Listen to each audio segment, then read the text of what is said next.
This week on the Backtable Podcast. Yeah, I create boilerplates and update and change boilerplate contracts all the time. Boilerplate doesn't mean it doesn't change, okay? It's just some nonsensical word that, folks kind of throw around to encourage physicians to avoid negotiating. It's probably just because physicians don't understand how it works. So while they say it's boilerplate and it's all standard and blah, blah, blah, you still need to understand it and negotiate it. When they say they're not their standard, that doesn't necessarily mean that it's done.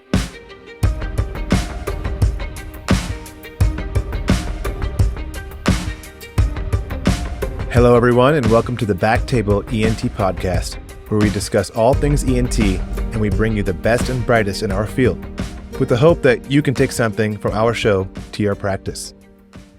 My name is Varun Varadarajan, and I'm a neurotologist in private practice in Denver, Colorado. This is actually part 2 of our physician employment contract negotiation episode.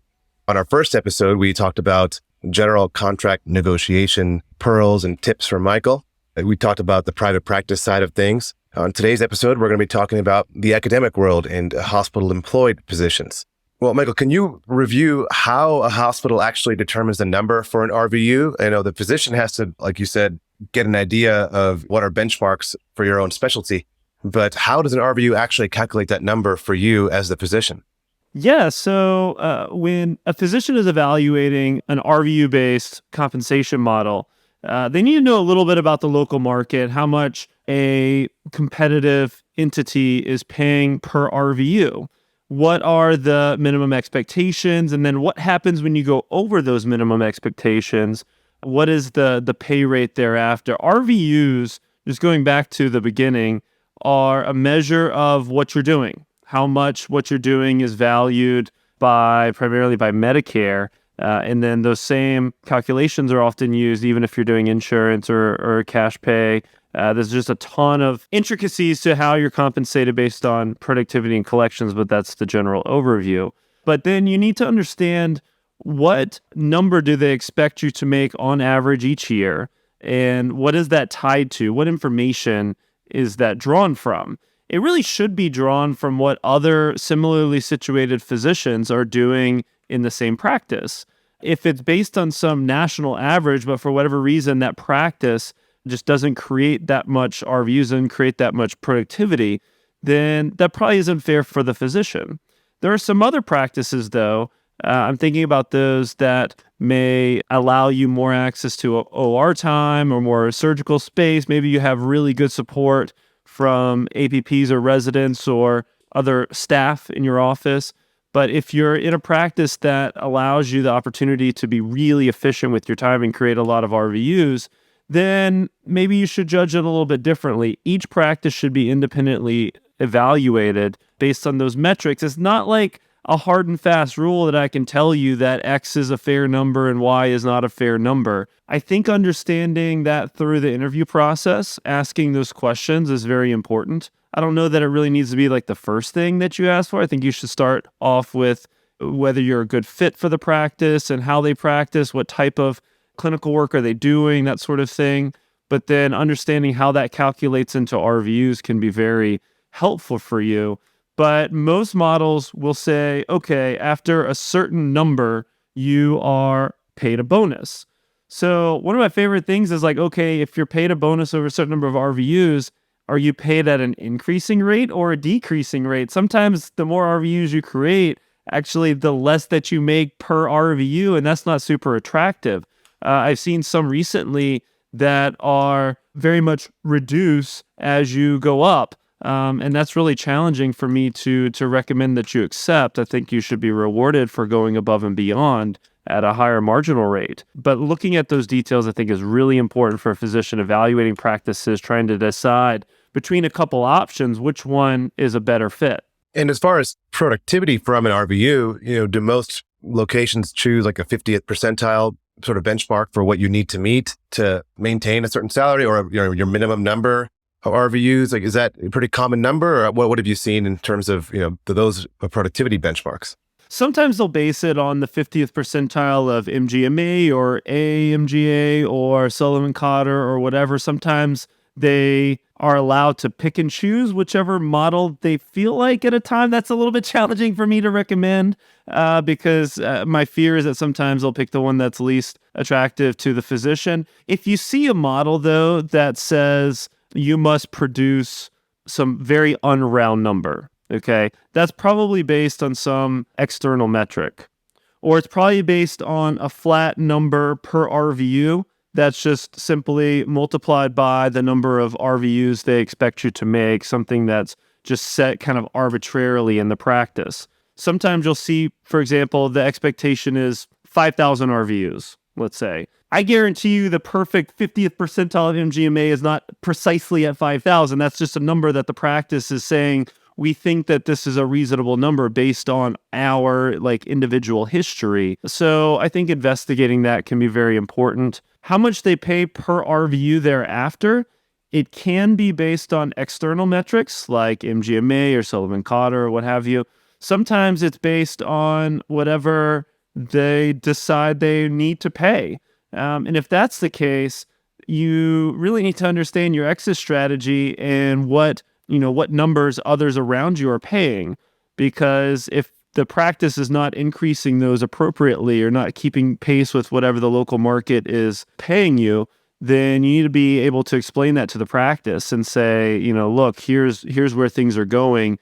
Your number is too low. It needs to go up, or else I have to consider a potential exit. So tons of details that go into determining whether a number is fair or unfair. And also just because let's say one practice is paying $60 per RVU and the other one is paying $63 per RVU. I can't tell you for sure to go with the $63 per RVU practice every single time because I have to know so many other things about the practice, how efficient they are, how much unnecessary administrative burden they add to your plate, what other non-RVU generating activities they require you to do, how much support staff that you have. I have no problem recommending a practice if you got a physician that's comparing two somewhat comparable offers that do kind of similar things clinically. I have no problem recommending the one that pays you less per RVU if it's a better fit all the way around. And then also, we all obviously have to talk about non-competes and non-solicits and termination clause, all the exit pieces. Yeah. If one comes with a terrible exit strategy and the other one is kind of just fine, you'll be okay, then pick the one that even pays you less. I have no problem also recommending physicians prioritize a practice that allows them to exit a little bit easier. This may be a loaded question I'm going to ask you, but as we know, as we've talked about, otolaryngologists with fellowship training, like you're joining an academic type model, different subspecialties are reimbursed differently for what they do. A head and neck cancer surgeon doing surgery all day on one patient versus, a sinus surgeon or, someone else doing a bunch of cases. And, maybe some of the cases that you do more frequently are not reimbursed as well as others. And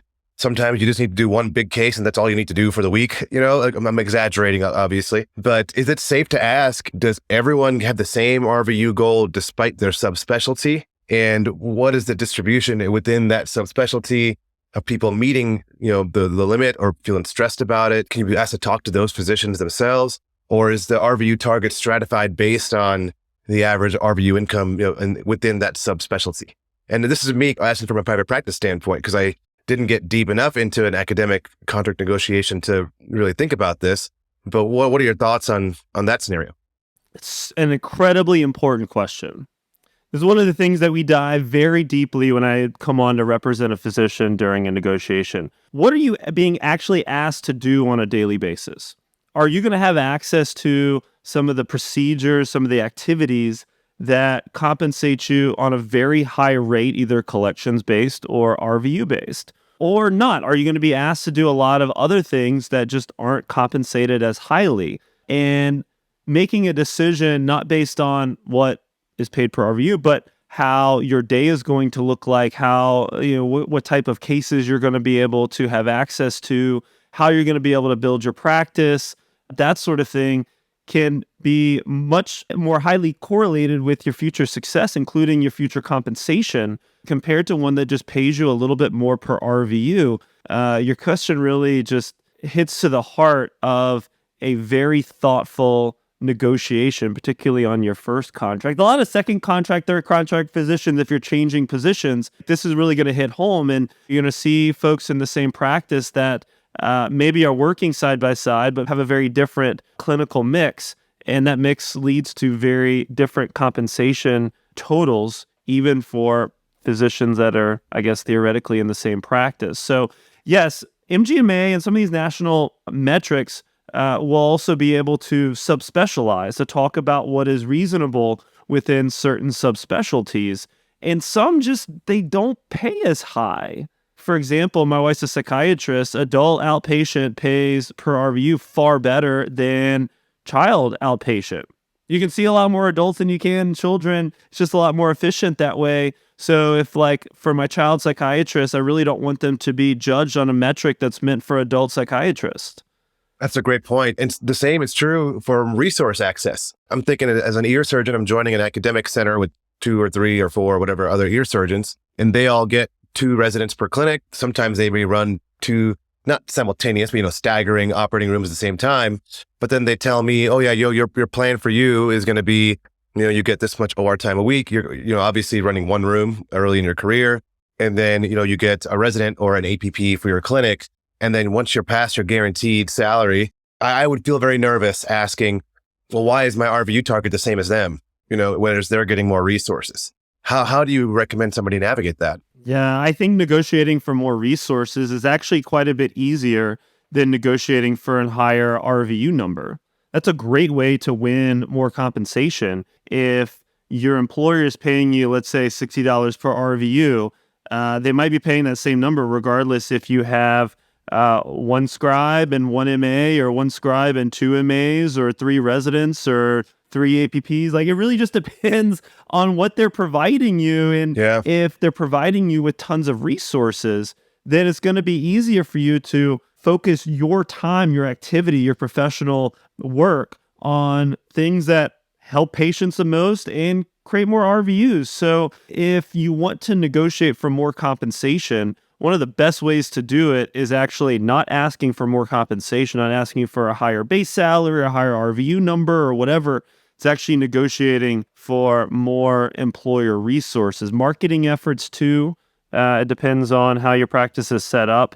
If you have a little bit more access to funds to market your services, to do some networking, to maybe present at annual meetings, that sort of thing, that can be really powerful. That can drive more attractive referrals and bump up your compensation, your value to a practice. Also, if you negotiate on the front end for more resources instead of more compensation, the odds of you being successful in the long term is greater. The odds of you having higher value that the practice or the employer, I realize we're kind of getting off of academic and employed versus private practice, but they all kind of go together. If you're highly valuable to the employer, it operates the same way, then you're going to have negotiation leverage in the future. If you're making them a bunch of money and you're seeing challenging patients and you're performing important cases and that sort of thing, they're not going to want to lose you. So if you want something changed about your practice in the future, you want a better rate, you want a certain type of resources, you want a certain schedule, you want to negotiate for a more favorable OR schedule or a different call schedule or what have you, that's the way to set up the chessboard to hopefully accomplish that down the road, is to start off with negotiating for more employer resources. I think this is I guess that might be a question for you, for somebody else, whether it's easier in a private practice model versus academic or employed to enforce those. I think it's kind of even off the board. But yeah, what are your thoughts on that? No, that's a great question. And in private practice, absolutely, the resources are important because, those more senior partners in a group are going to be gobbling up those resources a lot of times. But it depends, again, why they're hiring you. Are they hiring you because there's a clinical need? Because if the practice really wants you to succeed, it's in their best interest. They want to bring you on, hopefully as a partner, if that's your goal. They should be giving you what you need to succeed. Or you, to a certain point, they'll give you a certain amount of resources. Then you can say, hey, look, I'm busy enough. I need another clinic room, or I need X, Y, and Z. And if they want you to succeed, I'm sure they'll give it to you. There's more probably shallower pockets in a private practice overall than a big mega health system. But there's also less layers of administration you have to go through to try to get something. Versus in a mega health system, if you are asking for something, it's sort of like your anecdote of the administrating levels only authorized to say no.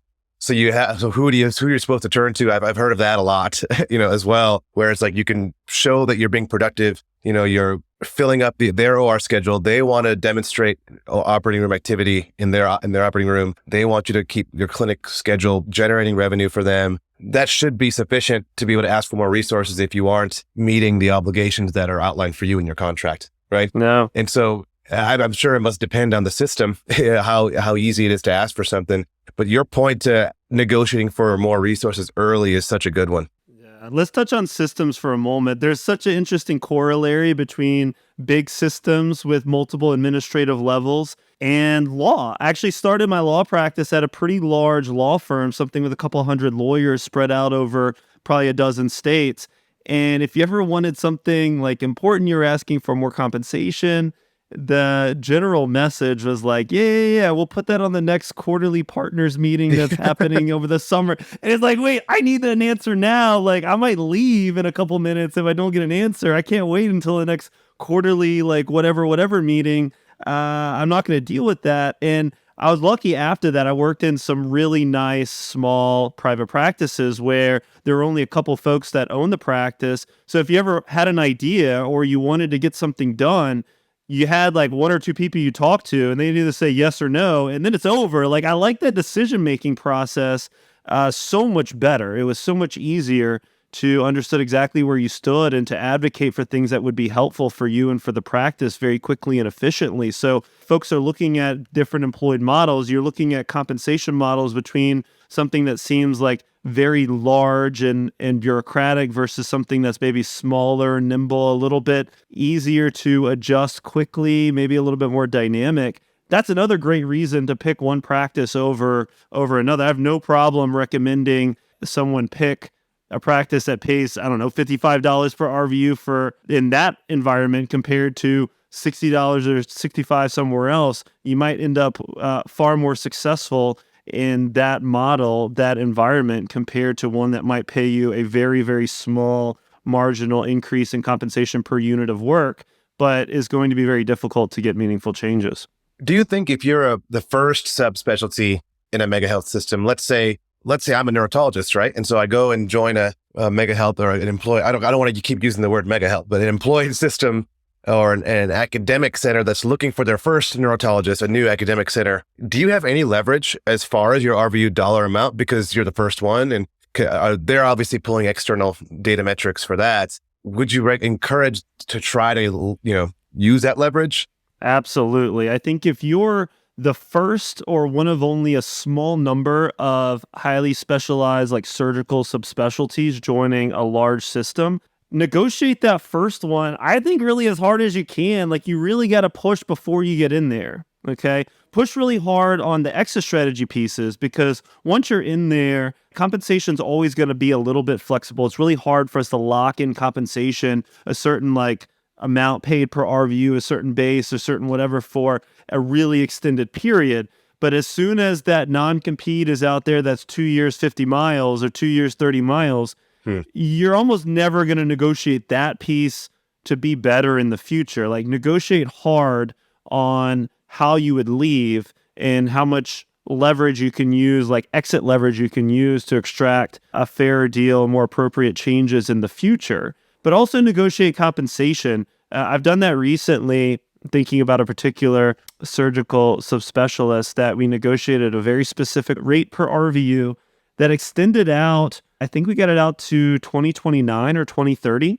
We talked about whether we wanted to negotiate for like specific increases that come in over time. And then during that, I think CMS came out with like a 4.5% reduction in the amount they were going to pay per RVU. Part of that has been flipped a little bit. We could have a whole podcast on that piece. Being able to protect your compensation for an extended period is really challenging, but protecting your exit strategy in your first contract is very valuable. So yes, on all points, really. Awesome. One more thing with that, when you are negotiating with a large employer, once you're in, it can be really challenging to extract like really meaningful changes, okay, you need time to negotiate that first contract. You need to start in advance. If you're coming to them 3 months out from when you want to be employed and you really don't have the runway to kind of go back and forth with them for a couple months, even a few months, we might need to consider some locums opportunities, something part-time. We got to get that first contract right. We really can't go into it feeling that you have to give up concessions very quickly because of timeline. For all the surgical subspecialist folks that are looking into jobs, I highly encourage you to start early, particularly for subspecialized folks. Some of the folks, like some of the generalist outpatient, I'm thinking about my psychiatrist as well, you can do just fine, 6, 12 months out. But if you're needing to look at those types of options, you really need to start, I would say, 12, 18 months out to make sure you have enough runway to properly negotiate it. Yeah, those are great points. Going back to, the productivity compensation, how does the hospital system determine when they convert you over to productivity or bonus accessibility, versus the guaranteed salary?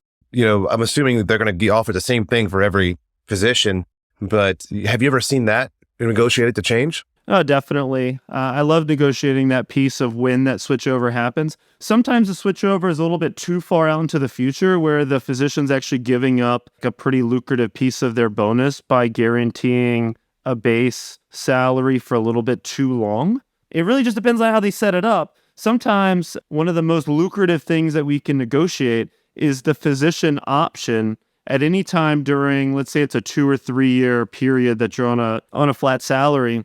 If the physician has the option of every quarter looking at their RVUs and determining, okay, would I make more under the productivity-based compensation model or the flat salary compensation model during this quarter, and looking forward, is my future going to be better under productivity now? Being able to adjust that, let's say in the 5th quarter, the 7th quarter, instead of having to wait until the 12th quarter, could meet $100,000 or more. It could be a real number to be able to negotiate that up. That's not really necessary if you have automatic access to a productivity bonus, as soon as you're over whatever the minimum RVUs are. But I see a lot of comp models that don't allow the physician to have access to the bonus until they have reached that 2 or 3 year mark. Some physicians coming out of training, they're just overly concerned, in my opinion, with guaranteeing a minimum base. I feel like physicians in training, frankly, have just been so incredibly underpaid for so long. You're often in your 30s. Sometimes you're already starting a family. You're already moving on with your life with an incredibly low salary, and you see it bumping up. You get used to this idea of having a set number coming into your bank account every 2 weeks and how to plan that. But as a physician, particularly a surgeon or somebody who's subspecialized, someone who's going to be doing things that are very lucrative for a large practice, we often need to adjust your mindset a little bit that working on a productivity bonus might actually be better for you, reducing some of those protections and encouraging the productivity piece might be far better for your compensation. That's interesting. And I get questions from, people after that first finding your first job episode, about that same thing. It's is this many years, do you think it's enough to, as a guarantee to build it up? And it's that just depends on the resources they're going to give you. It depends on how much the clinical need is. Like you're saying, maybe it's too long sometimes. Maybe you want access to higher bonuses or get access to your own RVU generation, compensation. Yeah. Really important with that, it's only too long if you have to wait until the end of that protective period to start receiving a bonus. So if you start receiving a productivity bonus as soon as you go over the minimum productivity expectations, then you don't need to negotiate for a lower minimum salary because you have access to the bonus right away. So very important detail. You got to understand kind of the intricate details of the compensation plan before you really start negotiating compensation, because if you just jump out there and you say, hey, look, instead of a base salary of $300, I want $350, the way that the production bonus works, that extra $50,000 might just be proportionally reducing your bonus, which would have been $50,000 higher, such that now you're negotiating for something that has no value. Like you're going to make that money anyway through your productivity bonus. Sometimes the base minimum salary is actually like a negative accrual, such that you have to out-earn the negative delta that you had before you reached your, productivity equilibrium, if you will. So negotiating a higher base salary during that might also not net you more compensation on the macro level over like a few year period if you're looking at it holistically. So I encourage physicians to maybe consider holding off on negotiating, like deeply negotiating compensation until they understand like how it actually works. Like you got to really understand. So many physicians, they do work and money comes into their bank account and they like that number. So then they stop worrying about it. And a lot of physicians coming out of training have been compensated just so incredibly low for so long that any number seems like just an incredible number. Like, how can I not be happy with that number? But like what you've probably experienced after you're out for a few years, you might see like, hey, compensation is one of the ways that my employer assigns value to me, to my work. And you might not be okay with being undercompensated, unfairly undercompensated. That might lead to moral injury burnout, even if that number is enough to achieve some financial independence, financial security, to save for retirement and be very successful. Even if it's quote unquote enough, it might still drive you a little crazy if it's not really fairly tied to the amount of work that you're doing. Yeah, and it's hard to it's risky, personally, to try to compare when you're out just fresh starting out. If you want to be in an academic environment, it's hard to compare yourself to people looking at, general ENT private practice jobs. Like that's not a safe mental activity to do, because Correct. It's not, you're getting other benefits from being in an academic center or an employed model that you can't just put a little compensation number on. You get access to the educational part of it. You're surrounded by other subspecialists. You're part of a bigger project, I guess you could say, than just going to work and seeing patients. And so it's you got to keep all that stuff in perspective. Yeah. I mean, a lot of folks, especially if you're comparing to private practice model, if you're in a private practice model, often you're going to end up being a small business owner.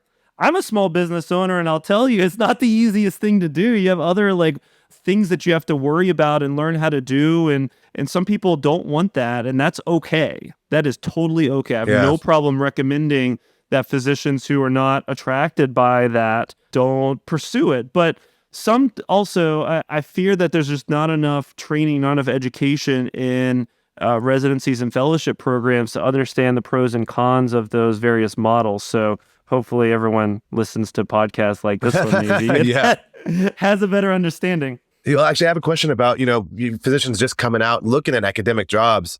You bust your butt, get into a competitive residency, you get into a competitive fellowship, and then you're looking at, depending on what subspecialty you're in, you want to be in a certain couple locations. There's not a plethora of academic jobs out there. There's a finite number of universities looking for you. And there's, going to be at least more than, 10 to 15 fellows in the country interviewing for these jobs a lot of times, and or fewer, or sometimes more. And people mid-career are interviewing for the same jobs. A lot of times the university or the employed system has their own leverage. The demand for that job is high. Correct. And they sometimes give you a little time limit. So I wanted to talk about letter of intent, a letter of appointment, a kind of actual contract, the word contract. And if you don't have the contract or a letter of intent or anything yet, and they are expecting, a lot of times I've heard of people saying, okay, yeah, well, we're very interested in proceeding. And, we think you're a great fit. Do you want to join us? We sort of need an answer in the next 1 to 2 weeks, or, next month, if you can let us know. But you also are interviewing at other places because you don't know what that contract's going to say. You don't know they're not going to screw you over. They've employed other physicians and they're happy. But out of principle, you don't have a contract in your hand.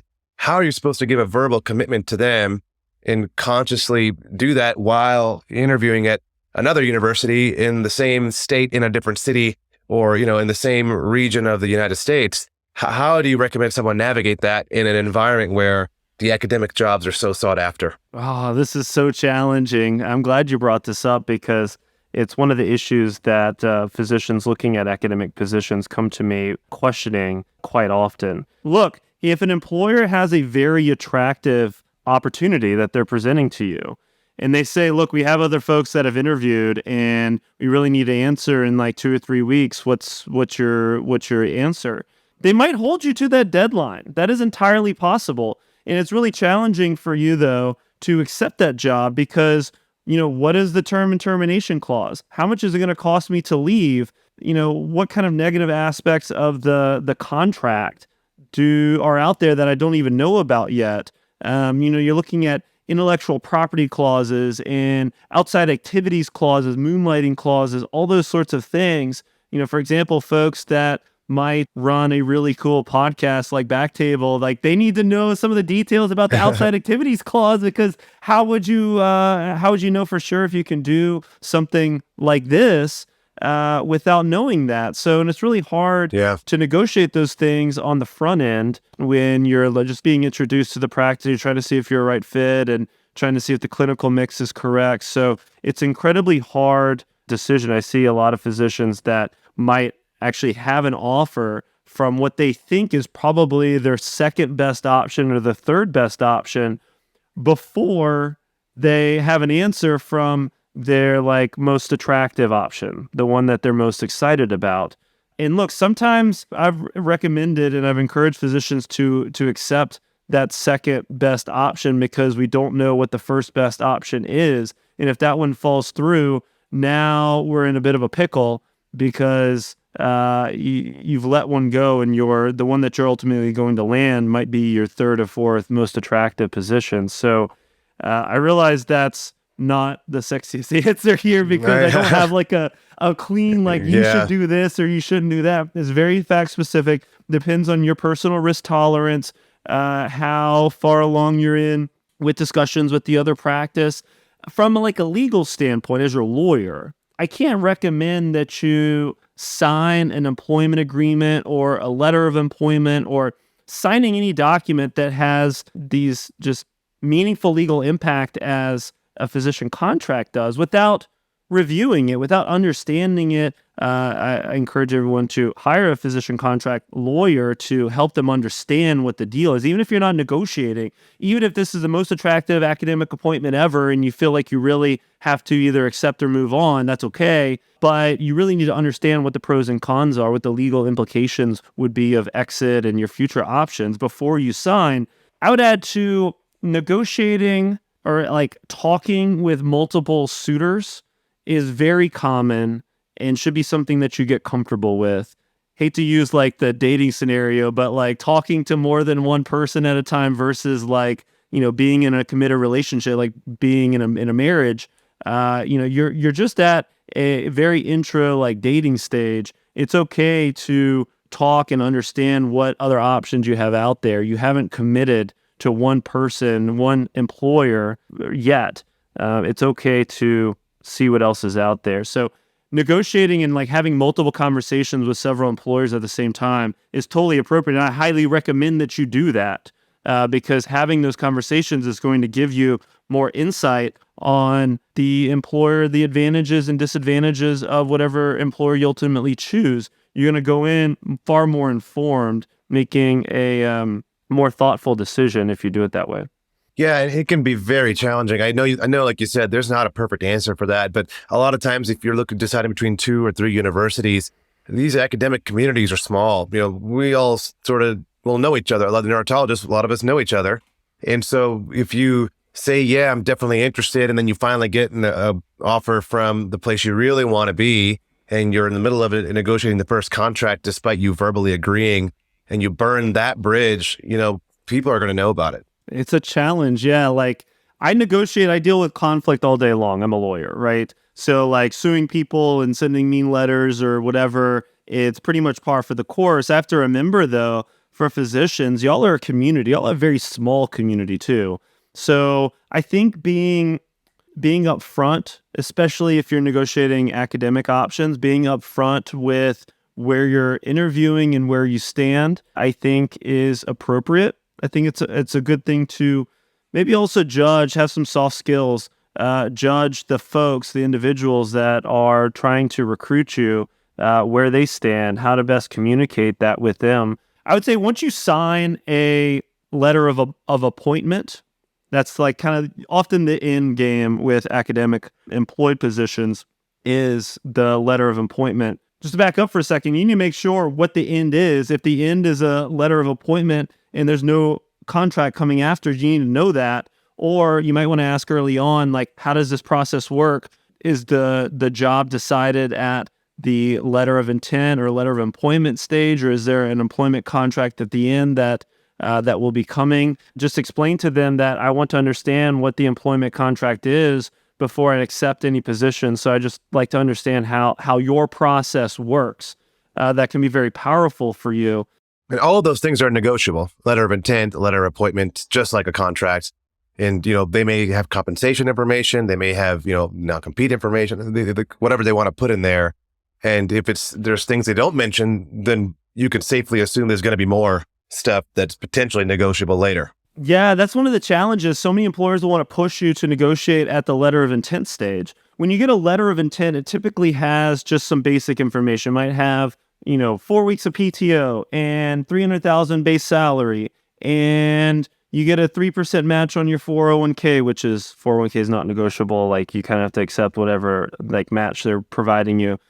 And it's like, okay, 5 days a week, and that's kind of it. So it's like, do you accept or not? But like, those are all the things that I don't really negotiate that often. And I need far more information to negotiate further. So when an employer is pushing you to negotiate the offer letter, my general advice is to negotiate for like firm deal breakers. Okay. Something that is just hard and fast. I'm not going to take this job if X. Like, if a specialty schedule is important to you, a 4-day week or whatever is vital for you, or if there's certain research opportunities, ask them to put it in the letter of intent. That's okay.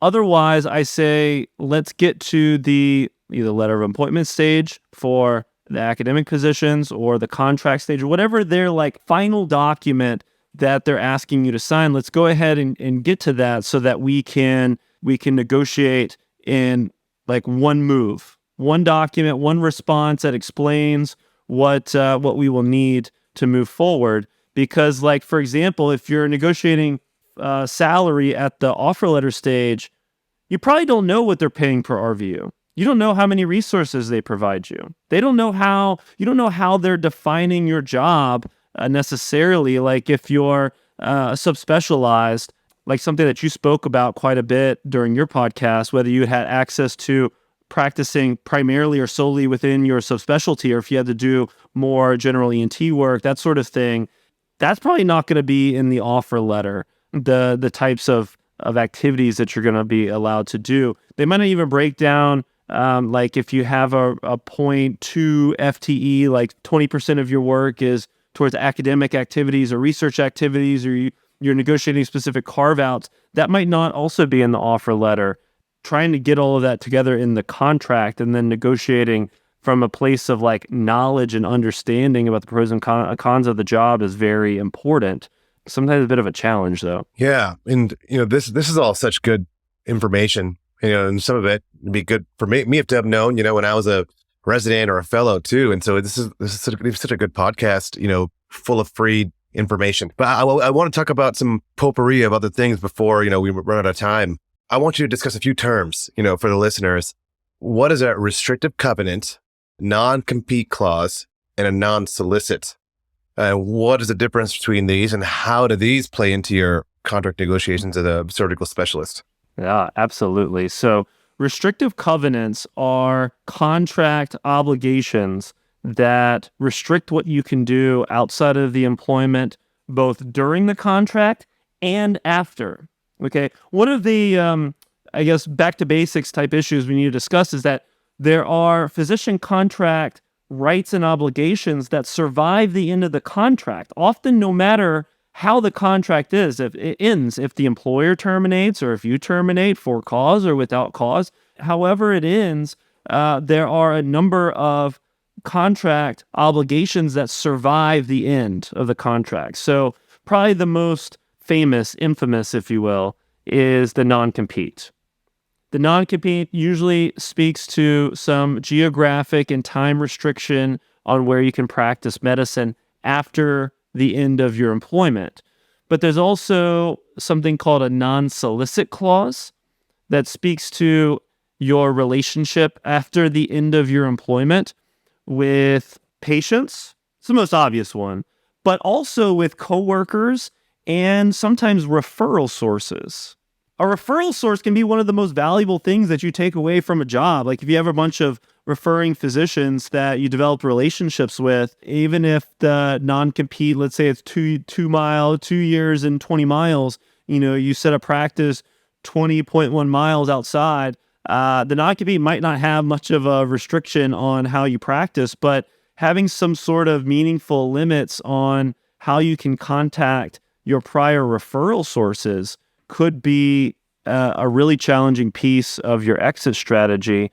Non-solicits also, like I said, speak to what you can do with patients and with coworkers. A lot of physicians are surprised to find out that upon exit, they can't actively ask their coworkers to leave. That's prevented from, that's restricted in your employment contract. Now, if your coworkers respond to general advertisements, like, you set up a private practice, for example, and you set up an advertisement for an APP, and then one of your prior APPs that you worked with at your prior practice, if they answer that, usually under most non-solicit clauses, they can answer that advertisement and come work for you. Not always, though. So if any part of your exit from one employer and starting something new for yourself or going to another employer includes using any resources from your prior employment, whether it be patients, coworkers, other relationships, referral sources, whatever it is, you want to take a look at the restrictive covenants and understand your rights. Far more physicians take on, I think, more risk than they think during an exit because they don't talk to a lawyer to see how the non-solicit clause might affect their rights. I see that whiffed on very often. But in addition, there's also other restrictive covenants.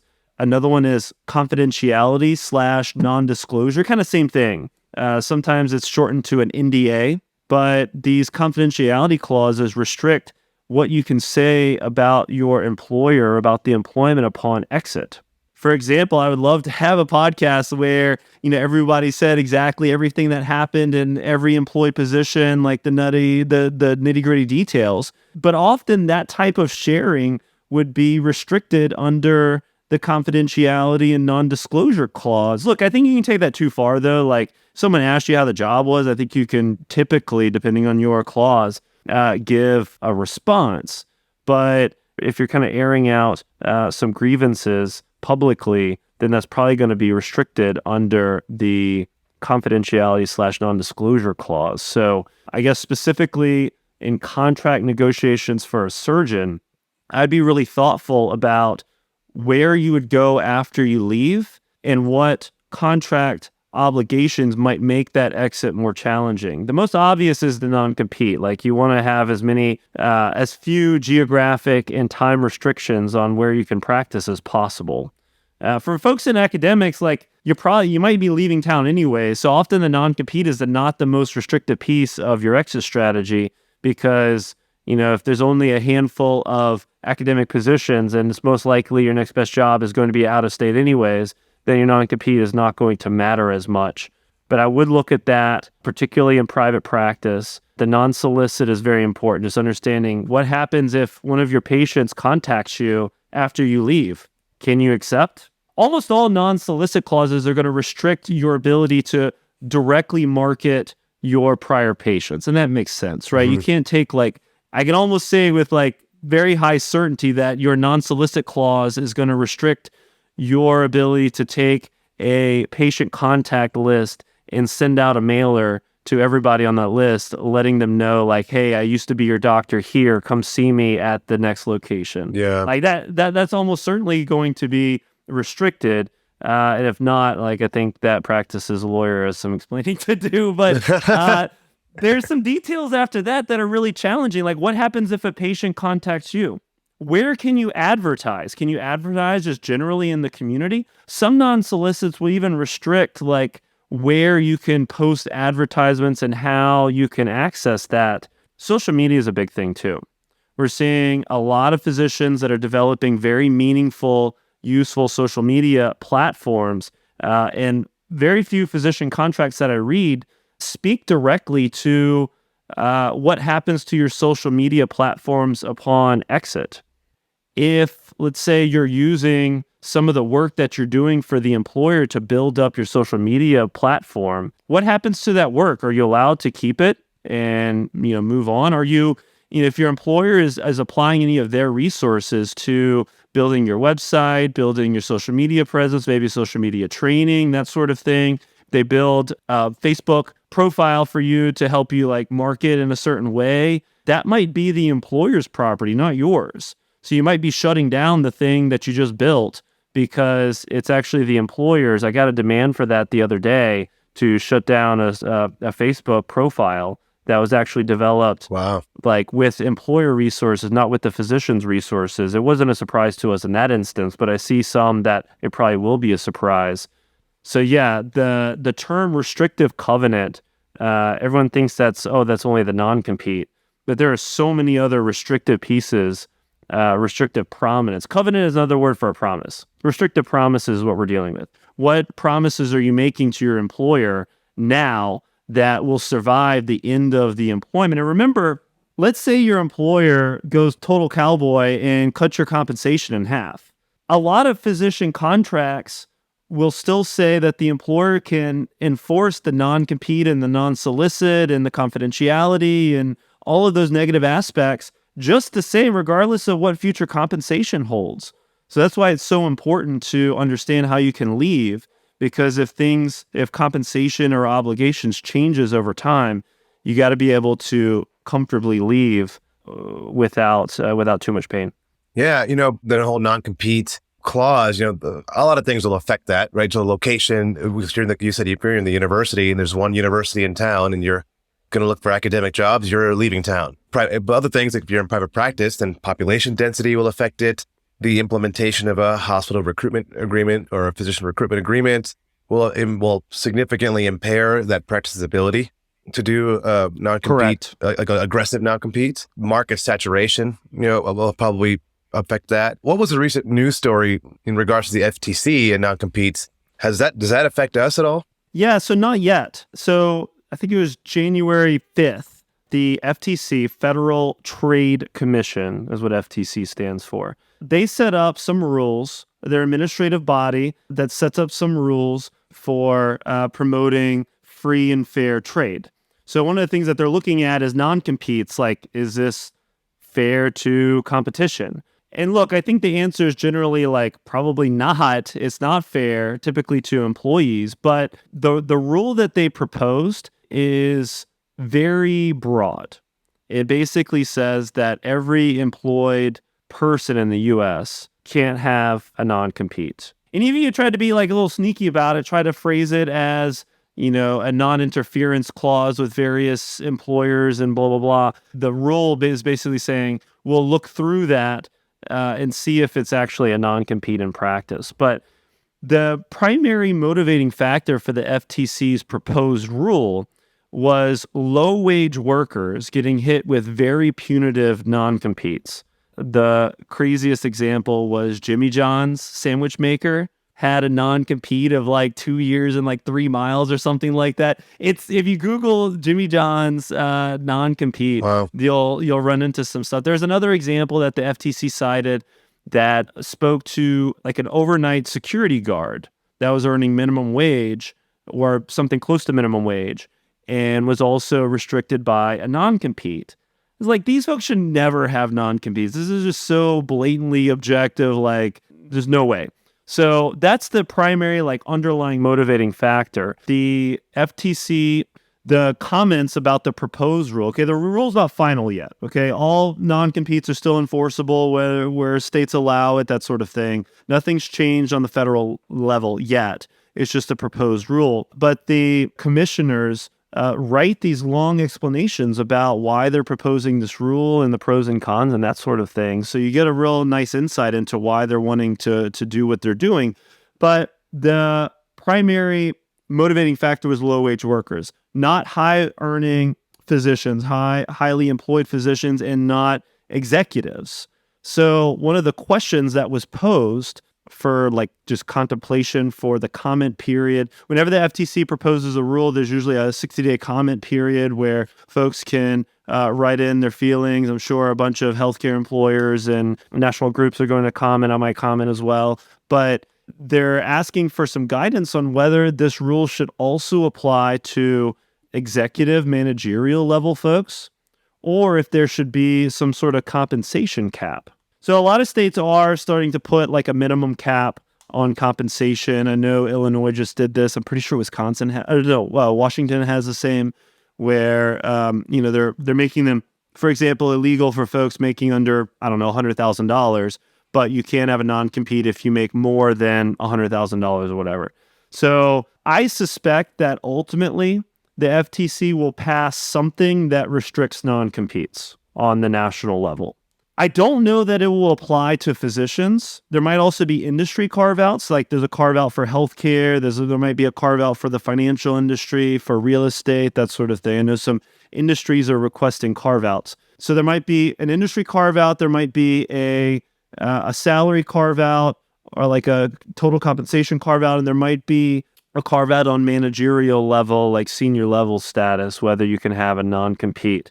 So even if the current form of the proposed rule is passed with no changes, I still think there's an ongoing legal challenge. One of the commissioners wrote that she doesn't believe that, Commissioner Wilson, doesn't believe that the FTC has the authority, has not been granted the authority by Congress to write a rule that is this encompassing, this broad. It's like a constitutional question. Like, I'm not a constitutional expert here, so like other folks will work out that issue. But it might take some time. Like, that might be something that we see in the Supreme Court, like sometime in probably 2024 or later. I think that there's going to be quite a fight about this for a while, so we'll see where it goes. Or maybe like by the time this podcast drops, it's completely different. I don't know. This is my thoughts at this moment. We're in January, February of 2023. So if you're listening to this anytime significantly after that, you probably need to update your understanding of non-competes. I expect something will change. We'll see what it is. Yeah. And another piece that maybe you should be negotiating for is malpractice tail coverage, right? Can you talk about that? And, what should we be asking for as physicians for malpractice tail coverage? Yeah, look, so malpractice tail coverage speaks to an insurance policy that you may need to purchase for claims that are made after you leave a job. Okay, pretty much every employed position is going to provide malpractice insurance for any claims that are caused and made during employment. Okay, you might have to pay those premiums as part of your compensation before you receive a bonus. Watch out for that issue. So like in practice, it might be something that you're kind of covering anyways. But the vast majority of employers are going to have coverage for you for claims that arise during your employment. But some policies will not provide coverage, will not pay for claims that are made after you leave a job. If you have what's called a claims-made malpractice policy during your employment, it only covers claims that are made during your employment. So if a claim is made after your employment ends, a different policy has to cover that.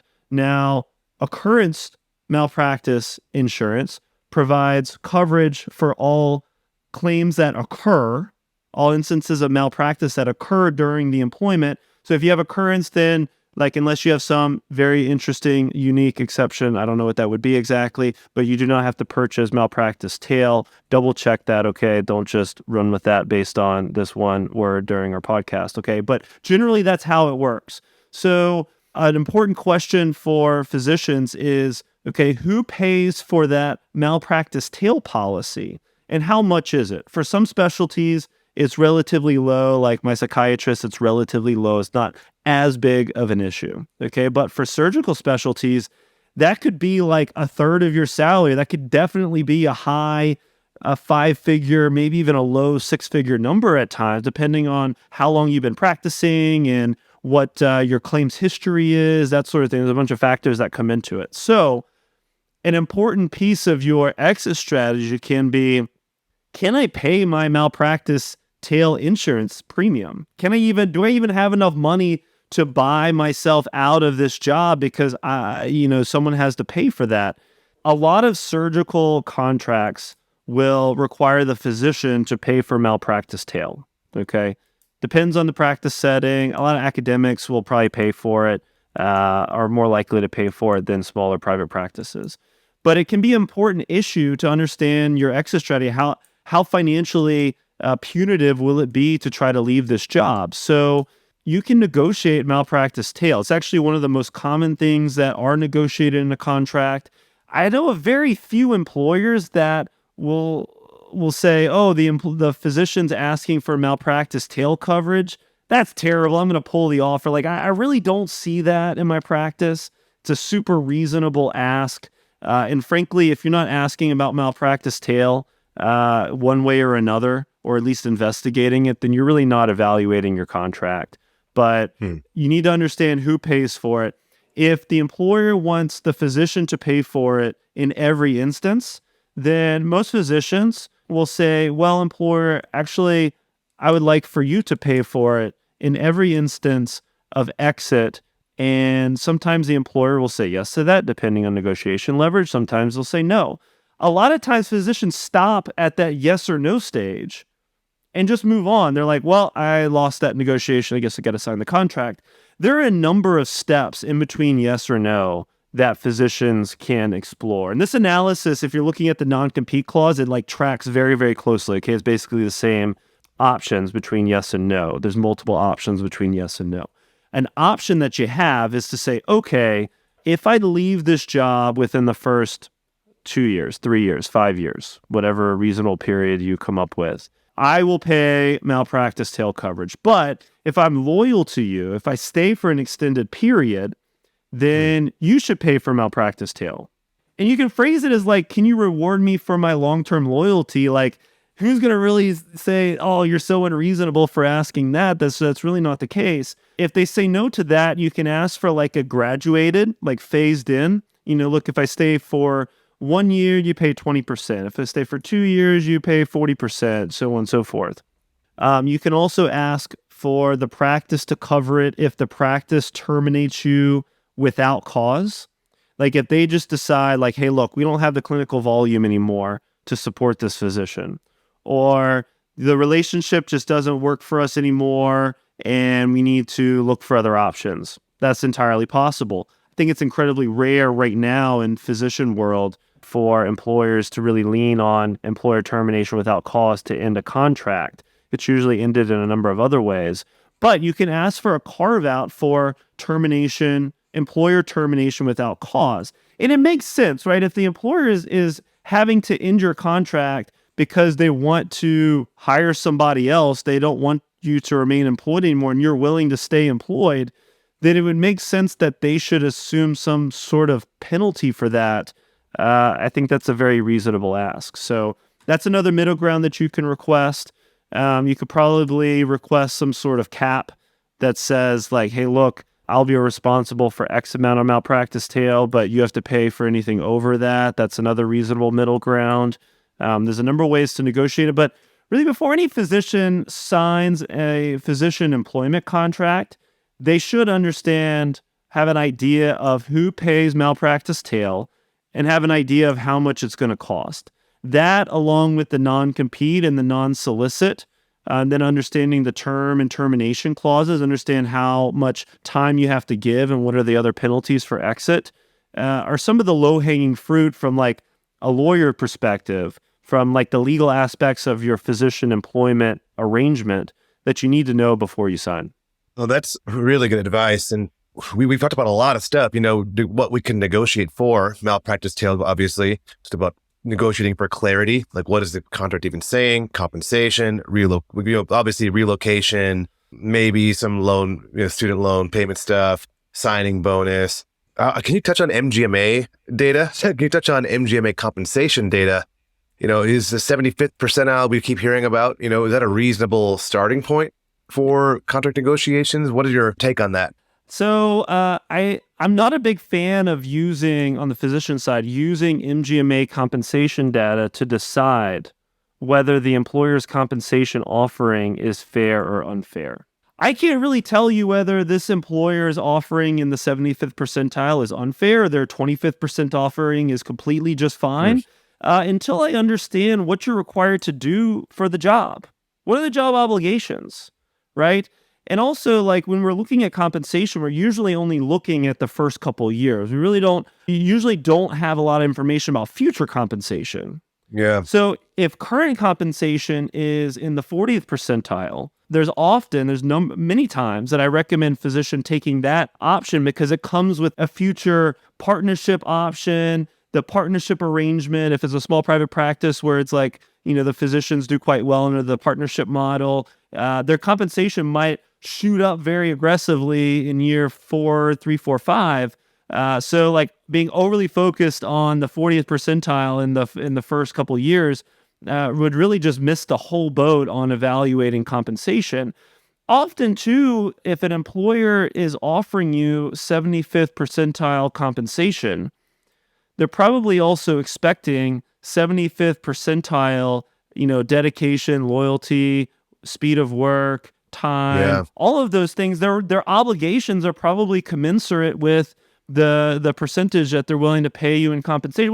What you really want to look out for, though, is an employer that is just off balance, that is paying you or offering to pay you something relatively low, but you look at their obligations and they seem to have more in line with some of the highest paying employers. Yeah.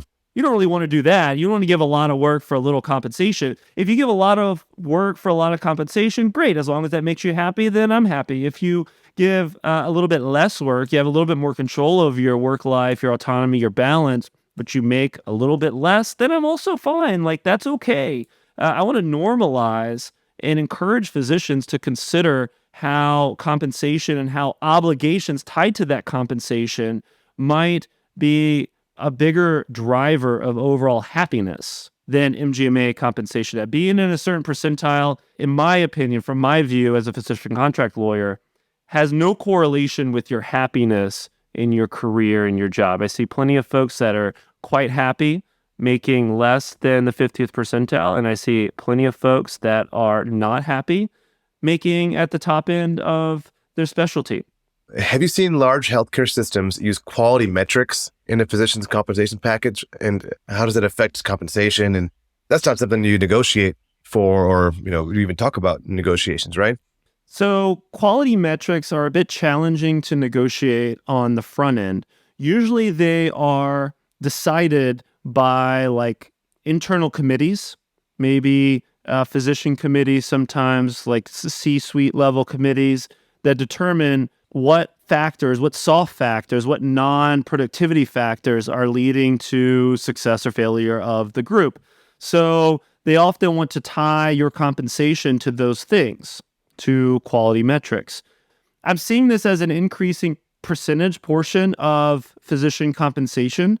And I think that trend will continue. I think that I'm not alone in that estimate that quality metrics will become a growing percentage of physician compensation. But how they determine those metrics can have a huge impact on your work and your quality of life. I see some decisions on quality metrics be incredibly unfair to physicians. They really take it out of their hands, or the amount of administrative time, documentation time, other commitments that are going to be required of that physician to make that quality metric could just be incredibly high, such that they're dangling the carrot just way too far out in front that there's no point in running after it. I'm seeing more and more compensation plans where I'm looking at and advising the physician, like, there's just not enough here, and this is going to be too difficult to accomplish. Just focus on something else. Like, if you see yourself, spending an extra 30 or 45 minutes at the end of already incredibly stressful and long day, trying to do something that accomplishes a metric that might only compensate you, I don't know, a small 4-figure number or maybe a low 5-figure number, just stop, go home. Don't pursue it because it's just not worth the squeeze. It's really challenging, though, as this part of the metrics expands, what kind of analysis you want to have in the future. What I see now might be very different in 5 or 10 years. That'd actually be very interesting for us to come back 10 years from now and see what has happened with quality metrics, particularly at large institutions. Large institutions are buying each other out. They're buying out smaller private practices. There's a ton of consolidation. I don't think that trend is going to change in the next 5 or 10 years. Again, that'd be a great premonition to come back and see in 2023 or 2033 what happened with that. But as there's more concentration in the market, then I think more of these larger employers are going to be able to structure compensation plans that make a little bit more sense from them and might push more physicians to do more for less, frankly. And one of the ways is through quality metrics. I don't think that quality metrics are all bad. I think that if you compare them to production often favors the physician that is able to commit full-time indefinitely to the practice of medicine. So I think productivity metrics typically disfavor physicians who want to take time off to spend with kids. If you want to take some parental leave, particularly if you're a physician mom, if you you have to, then a productivity-based compensation model is unlikely to compensate you as well as one that's based on quality. Quality metrics often pay you the same, depending on how it's set up. Okay, look at the details, but often pay you the same whether you've worked 40 weeks in that year or 48 weeks in that year. So if you look at a physician that took 2 months off for parental leave, their productivity bonus is going to crash. Like, you're going to be so much lower because you just worked less time. You probably had a little bit of a ramp down during the couple weeks before and a little bit of ramp up during the couple weeks after. So there's also negative deltas on both sides of that time off piece. But if you're compensated more on quality metrics, that might not be the case. So I guess that's the only silver lining that I see right this moment. I would encourage physicians that have negotiation leverage to negotiate out of compensation metrics or compensation policies that are solely in the control of the employer. So productivity is kind of under your control, especially if you're able to negotiate appropriate employer resources, right? Assuming the volume is there, the clinical volume is there for you. Exactly.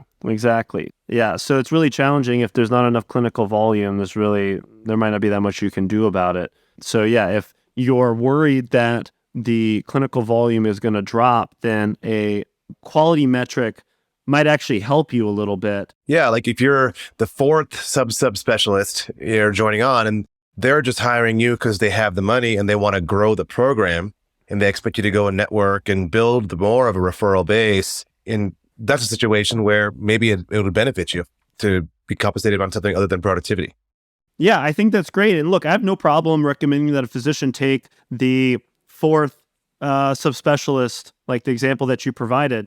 But there's pros and cons to that. So a con might be that you might not be able to reach the productivity bonus as early as you think. But you also might have tons of folks around you that are practicing at an incredibly high level in your field. You might have really exceptional mentorship guidance around you. You might also benefit from being a part of like a really high, like a group that's practicing at an incredibly high level. And that might help you increase your value and grow your practice quicker. So tons of pros and cons. Like if you're looking at two practices, one where you're the first one in the door and the other one where you're the fourth in a very established group, measuring compensation, negotiating compensation in those different scenarios might look very different. So that's why it's so important to understand some of the details of the practice, understand a little bit of the business side, some of these other soft factors to determine which one is better for you. Some people might be really excited about being the new person that is developing something all by themselves on their own. That might be very exciting, might fit a personality better than the other example that you provided. It really just depends. Yeah. To wrap things up, what are some common physician-employer contract negotiation tactics? So like what strategies have you seen the hospital systems use, academic or hospital systems used to negotiate? We've talked about everything that we can do, our strategies. What have you seen from the other side? Yeah, so the one that we've touched on the most so far is probably we only negotiate the offer letter. Focusing and pushing the physician to negotiate only the offer letter. The offer letter is unlikely to have some of the things that I want to negotiate the most, like your term and termination clause and your non-compete and non-solicit and the malpractice tail piece. Like that's probably not going to be in your offer letter. What they really want to push you is just to try to ask for like 10 grand or 25 grand more on signing bonus or relocation stipend. That's super easy for them to give you. It's really hard for them to negotiate some of the exit pieces. That's some of the pieces that they want to hold on to hardest. So one of the ways that they try to accomplish that is to push you to negotiate base salary or signing bonus and say that, look, after this piece, like we don't negotiate any further. Sometimes they'll say that the contract is completely standard and they don't negotiate it. And also, like, what else are they going to say when they send you a contract? Like, you can't ever really say, here's a contract, negotiate it, change it however you feel like, we'll sign whatever you agree to. Of course, they're not going to say that. Like, it's just impossible. So they might mean it. It depends on their negotiation leverage. If they have a ton of physicians that are willing to accept that position as like drafted, then they probably don't need to negotiate with you. You still need to know what's in the contract and understand the legal relationship. Well, they'll describe it as boilerplate. They'll say, like, oh, this is all boilerplate contract. Have you heard that term used for it? Yeah, I create boilerplates and update and change boilerplate contracts all the time. Boilerplate doesn't mean it doesn't change, okay? It's just some like nonsensical word that, folks kind of throw around to encourage physicians to avoid negotiating. It's probably just because physicians don't understand how it works. So while they say it's boilerplate and it's all standard and blah, blah, blah, you still need to understand it and negotiate it. When they say they're not their standard, that doesn't necessarily mean that it's done. Sometimes I'll hear like, we don't have the problem that you're talking about. And it's like, what kind of answer is that? Like, I've identified a problem for me. I realize it's not a problem for you, but like, if it's not a problem for you, but it's a problem for me, then let's make a change to the contract that addresses that situation. Kind of a nonsensical response. I've heard like we don't modify contracts because consistency is best for physicians and patients. Like kind of puts it back on you in like a guilt trip scenario. Like, why do you think you're special? Why do you think you deserve anything different than everybody else? Like all physicians should just be treated equally and you don't deserve special treatment. That sort of guilt trip piece. Stop. Don't do that. Don't fall into that. Right. It's the altruism hack. Yeah. They push you to like prey on your good nature. Every physician employer knows that physicians are always going to do right by their patients, and you've dedicated so much time and energy in your life to an altruistic task, so they love playing an altruistic card. So watch out for that. General Stark Law issues. There are Stark Law issues out there, okay? I don't want this to turn into a Stark Law end, but some will point to the 75th percentile of MGMA, say, look, we can't go over the 75th percentile because we will get in legal trouble. That's just not true. There were some updates to CMS back at the end of 2020 that said that there's nothing magical about the 75th percentile of Stark Law. And also just think of it from a math perspective. If everybody is at the 75th percentile or less, then who's at the 100th percentile? Like the 75th percentile then becomes the 100th percentile, and now we all have to go down. Like there's no way that the math can support that type of analysis, right? Some folks will be above the 75th percentile. So I would say like independently evaluate whether the compensation is fair, and this argument about it just doesn't hold water. I think also just generally MGMA benchmarks, we've covered that a ton, but I have no problem recommending a physician choose a compensation package that is under the 50th percentile. As long as it makes them happy and that the obligations match the compensation, I'm completely fine. I'm also fine with saying, look, I realize that 75th percentile is top of the market, but the things that they're going to ask you to do and the limits on the resources applied to your practice, like this isn't going to last, this isn't going to work. So MGMA benchmarks are often unhelpful, and often practices have some reason to say we don't have to stay within a particular benchmark because of whatever. I would say independently investigate those. Let's see what else. Oh, needing an answer by an unreasonably short deadline. You need a little bit of time to evaluate the contract, okay? You need to move like relatively briskly, but if an employer is giving you like a day or two to evaluate and sign a contract that is going to have an incredibly important impact on your life, That's just unfair. Like, you need at least some time. Some major red flags. Yeah, for me, that's a huge red flag. Like, sometimes it works too. Tons of physicians just sign the thing because they're being pushed by the employer to make a decision on a shorter timeline. But it's a very professional thing for physicians, particularly first contract physicians, to say, hey, look, I realize you need a quick answer. I'm going to move as rapidly as possible, but I need to understand this contract with the assistance of counsel. And my attorney needs at least a week or 10 days to meet with me and discuss this. Can I have an extension to X? If an employer is like, no way, I need an answer in 48 hours, like, that's probably how you're going to be treated for the rest of your relationship with that employer. And that's really sad. And also, like, if you're telling them that you need time to evaluate, it's just a very professional thing to do. Like, any responsible physician should do that. So if they don't want you to do that, then that's problematic for me. I don't think that you should just be able to sit on it indefinitely. Practices have needs. Those needs need to be met. They have a certain window to recruit and attract physicians. And it's incredibly competitive. So hard to recruit you guys, to like get you guys to change jobs or pick them out of training. So they need some runway. If you're going to say no to them, they need some runway to recruit somebody else. I actually have some sympathy for employers in this scenario, but some sort of reasonable, 2 to 4 week period is appropriate. But yeah, sometimes they're pretty slow to respond to our requests for changes, but they want to have the physician respond incredibly rapidly to any request. So I'd watch out for that. And I'd say the last thing is the administrative level that's only authorized to say no.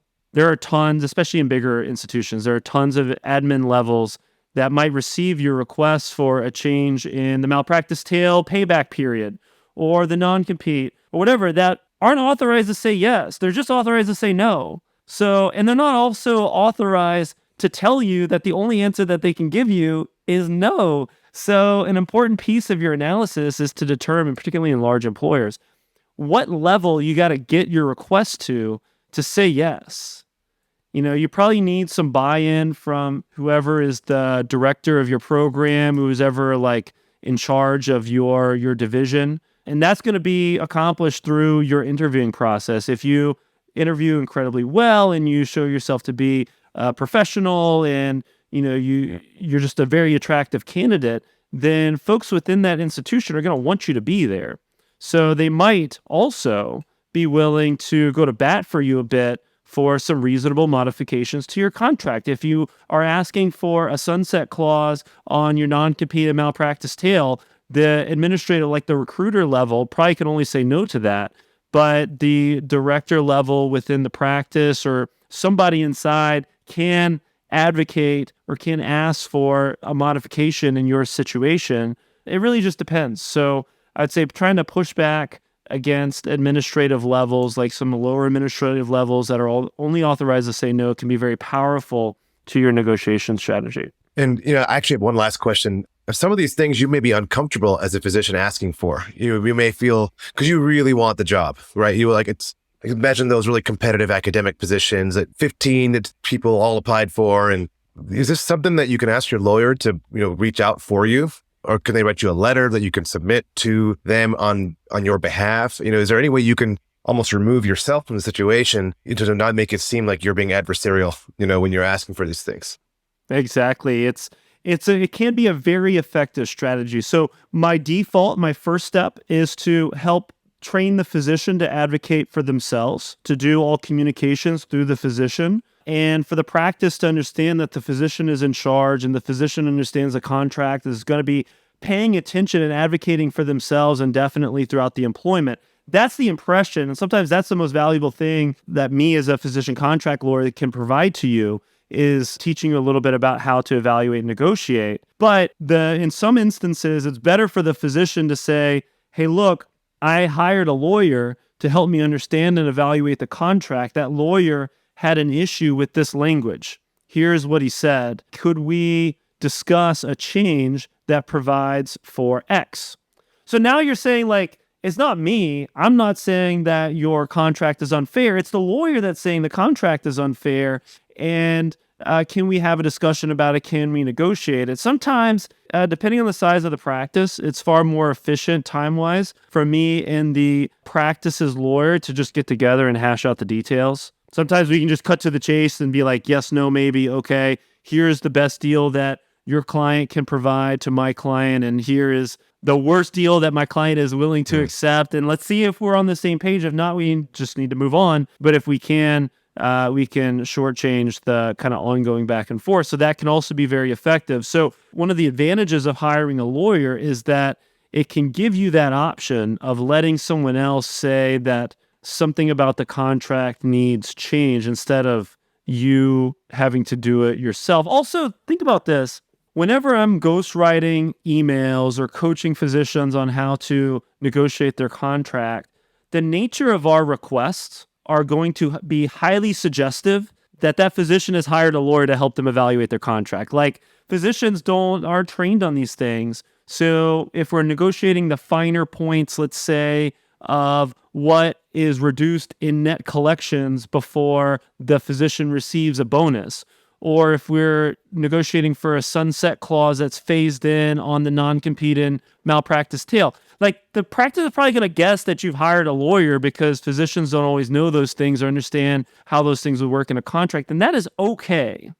It is okay. It is totally common and normal for physicians to utilize lawyers skilled in physician employment contracts to do that for them. No, that's really good advice. And, Michael, this was an awesome discussion that we've had, over these couple of days. I do want to wrap things up. We could probably keep talking about things for 3-4 more episodes, partially because I won't stop asking you questions, but also because your advice is amazing. To wrap things up, I think we discussed a lot of useful elements of the contract negotiating process. I want to thank you so much for coming on as a guest. Thank you for your time. I want to thank our listeners for tuning in to made it to the end of this episode. To all of those who are beginning the contract negotiation process, we wish you the best of luck. If you want to learn more about Michael Johnson's website, the address is physiciancontracts.com. His Instagram handle is @physiciancontracts, which contains very useful educational materials for physicians in all stages of their career.